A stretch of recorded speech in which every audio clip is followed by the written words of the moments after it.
A contemplation of Asaph. Give ear, O my people, to my law.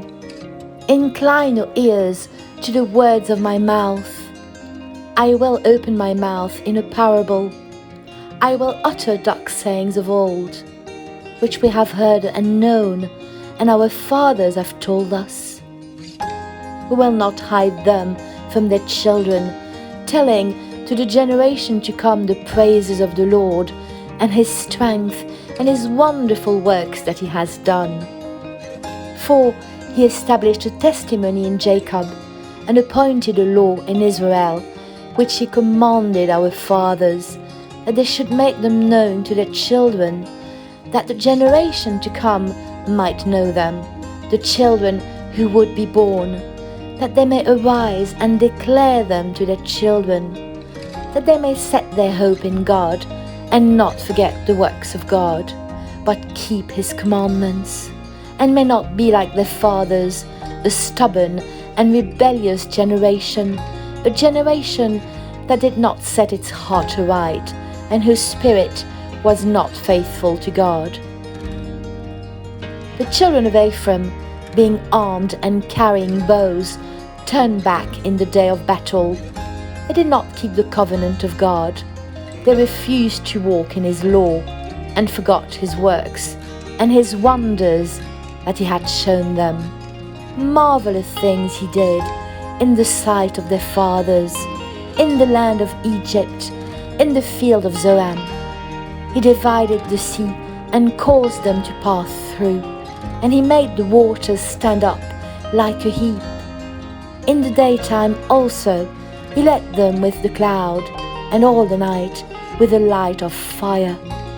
He split the rocks in the wilderness, and gave them drink in abundance like the depth. He also brought streams out of the rock, and caused waters to run down like rivers. But they sinned even more against him, by rebelling against the Most High in the wilderness, and they tested God in their heart, by asking for the food of their fancy.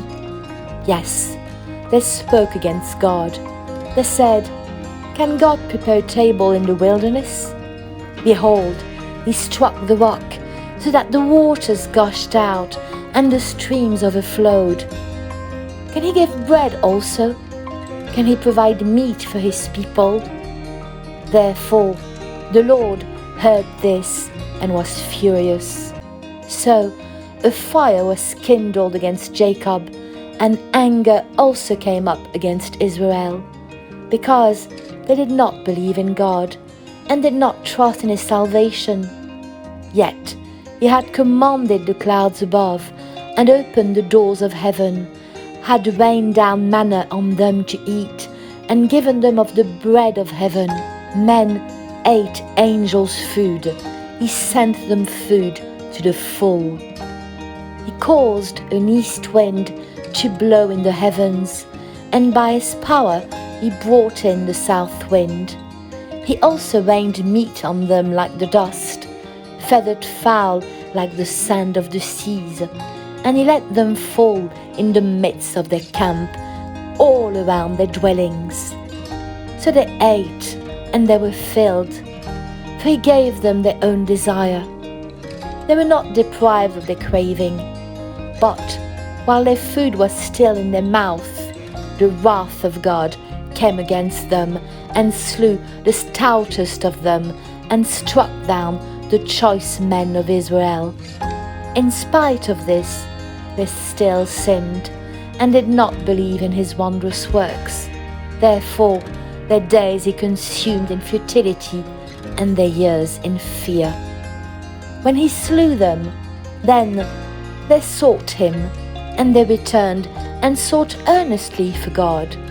Then they remembered that God was their rock, and the Most High God their Redeemer.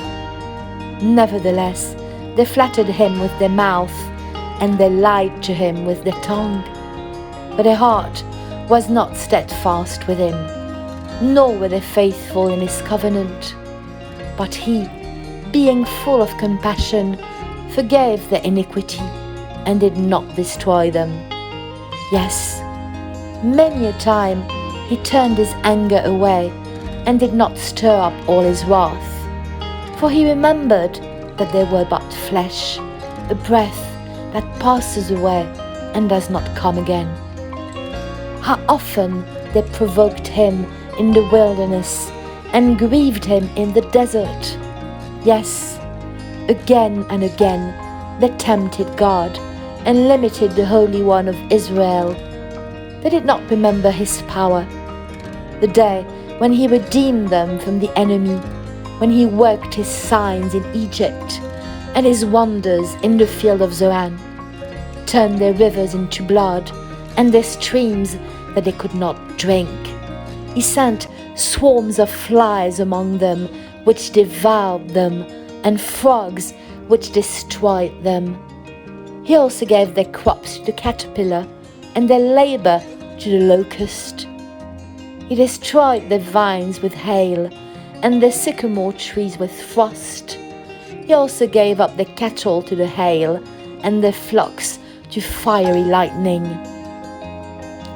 He cast on them the fierceness of his anger, wrath, indignation, and trouble, by sending angels of destruction among them. He made a path for his anger. He did not spare their soul from death, but gave their life over to the plague, and destroyed all the firstborn in Egypt, the first of their strength in the tents of Ham. But he made his own people go forth like sheep, and guided them in the wilderness like a flock, and he led them on safely, so that they did not fear. But the sea overwhelmed their enemies, and he brought them to his holy border, this mountain which his right hand had acquired.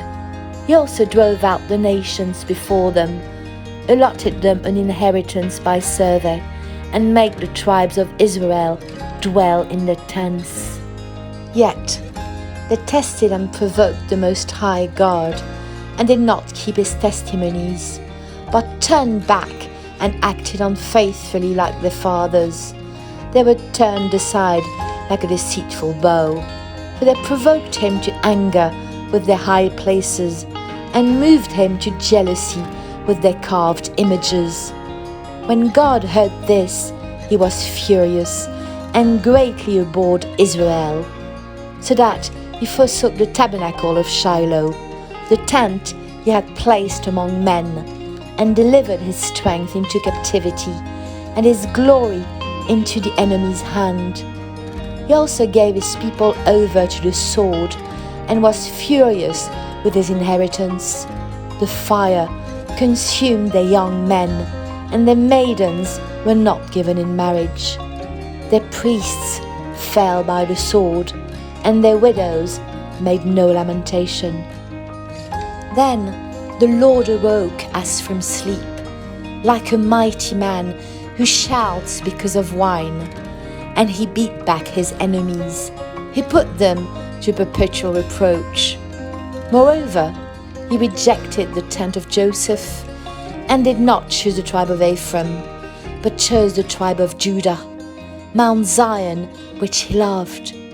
And he built his sanctuary like the heights, like the earth which he has established forever. He also chose David his servant, and took him from the sheepfolds, from following the ewes that had young he brought him, to shepherd Jacob his people, and Israel his inheritance. So he shepherded them according to the integrity of his heart, and guided them by the skillfulness of his hands. Hallelujah.